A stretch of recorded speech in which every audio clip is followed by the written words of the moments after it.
about the IPRC long before I came to Portland. I definitely feel like the IPRC brought me to where I am, so. I just got an email from my friends with the job description, and I applied for it, and I guess I got really lucky.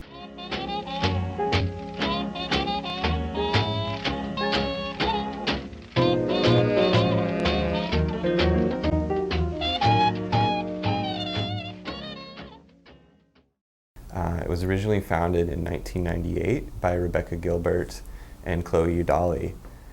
And Chloe has owned Reading Frenzy Bookstore for 14 years now. And back in the 90s, she had a lot of people coming in just wondering about zines and how they could create their own. And she was tired of sending people to Kinko's.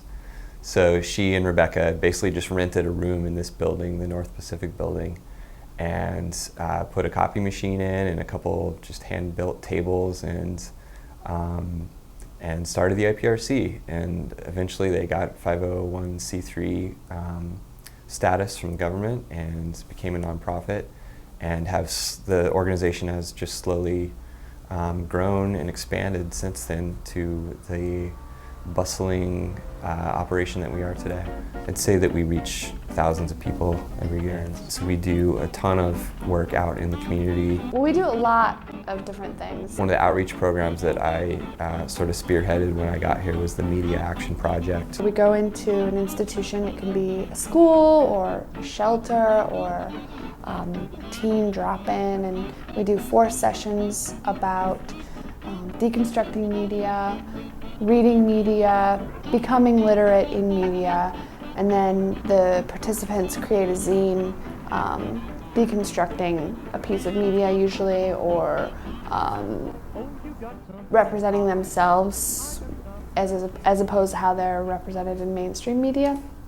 And what we're going to be doing now is, like, we've been talking about media, you guys have been analyzing media, and we're going to help you guys move from just consuming media to actually creating media.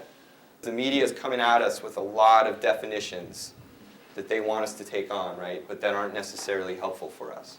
So that's why we're moving into the personal zine part. First page is going to be a title page. Okay, so you're going to come up with, like, this zine is called About Me. And then here's one of the really important parts. This is on your 3rd half sheet. And this is where you're going to do a media analysis. Analysis means to break apart. Okay? So you're looking for some of the messages in the media that we've been talking about with regards to masculinity, body image, those kinds of things.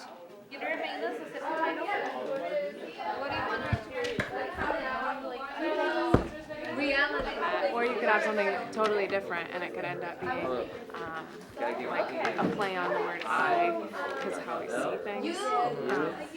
So I spy with my little eye. The way we're making magazines about ourselves, or like about topics that concern us, I think that was really interesting. I didn't really think about how the media, like how I perceive the media until then.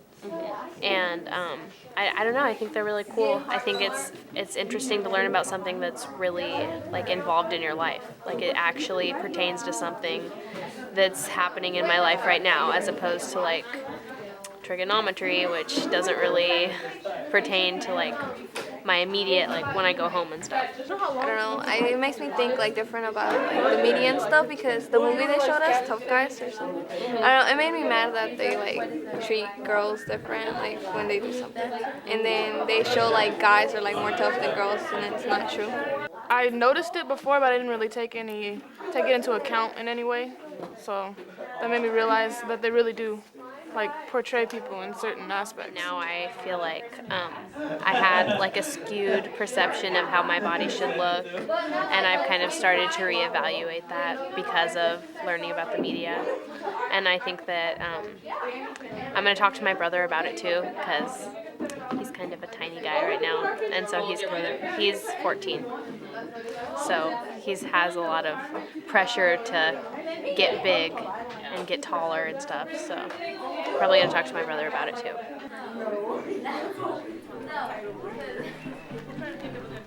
I don't think I want to know.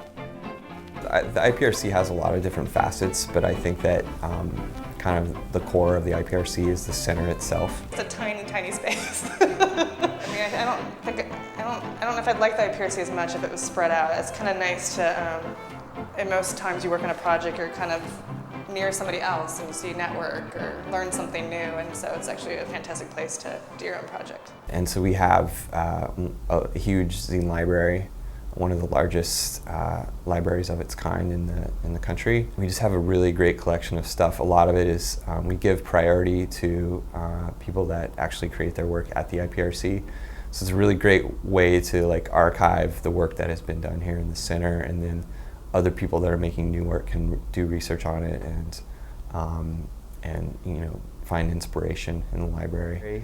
We have a production room with 2 copy machines and all kinds of cool tools and resources for self-publishing.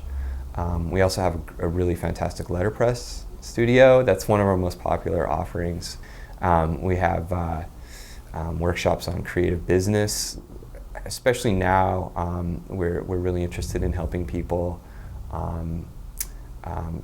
create income, generate income from their creative work that they're doing. We want to breed creative businesses that then will go out into the community, and you know, and it's happened. I mean, Red Bat Press, Carrie Bai, she started letterpressing here, and now she has her own press.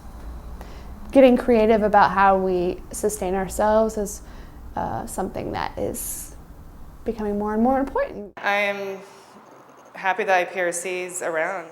You know, it's a different time when you don't really need to go to a publisher. You can just be like, hey, I want to make this book, and I'll make it. And I did.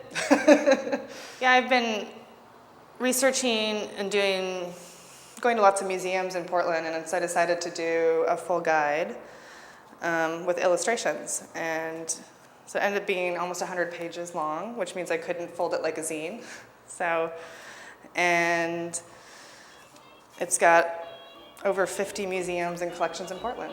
Well, I think that there are people out there who think that zines are dying and being taken over by the blog, but I'm a believer in the idea that there's room for everything, and that there's a place for everything, and that there are always going to be people who want something to hold in their hands. When you read a zine as opposed to a book, you're not so far removed from that person, you know, and I find a real sense of connection through zines in that way.